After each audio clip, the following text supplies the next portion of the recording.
ആളുകൾ അങ്ങനെ ആയിരിക്കും. സയ്യിദുൽ ഉലമ ജിഫ്രി മുത്തുക്കോയ തങ്ങള് മന്ത്രിച്ചൂതാൻ പറഞ്ഞ ഞാൻ മന്ത്രിച്ചൂതന തങ്ങളല്ലാതെ അങ്ങനെ പറയാറുണ്ട്. കൈ പിടിക്കാൻ നിന്നാ കൈ പിടിക്കുക, തങ്ങളങ്ങ് ദേഷ്യപ്പെട്ടു പോകും ചിലപ്പോ. പക്ഷേ ഒറ്റയ്ക്കിരിക്കുമ്പോ ഒരു പാവം, വളരെ സൗമ്യനായ ഒരു മഹാമനുഷ്യൻ.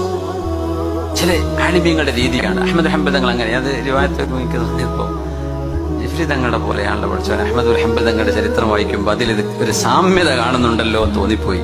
അഹ്മദുൽ ഹംബൽ എന്നവർ ദ്വാരക്കാൻ വേണ്ടി പറഞ്ഞ ഞാൻ ദ്വാരക്കേ ഞങ്ങൾ ദ്വാരുന്നു എന്ന് പറയുന്ന, എന്നിട്ട് ഒറ്റക്കിരുന്നാൽ പൊട്ടിക്കരയും, പഠിച്ചവനെ എന്നോട് ദ്വാരക്കാൻ പറഞ്ഞവർക്കൊക്കെ നീയുടെ മുറാദ് ഹാസിലാക്കി കൊടുക്കണേ.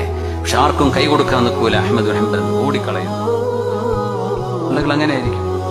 സയ്യിദുൽ ഉലമ ജിഫ്രി മുത്തുക്കോയ തങ്ങള് മന്ത്രിച്ചൂതാൻ പറഞ്ഞ ഞാൻ മന്ത്രിച്ചൂതന തങ്ങളല്ലാതെ അങ്ങനെ പറയാറുണ്ട്. കൈ പിടിക്കാൻ നിന്നാ കൈ പിടിക്കുക, തങ്ങളങ്ങ് ദേഷ്യപ്പെട്ടു പോകും ചിലപ്പോ. പക്ഷേ ഒറ്റയ്ക്കിരിക്കും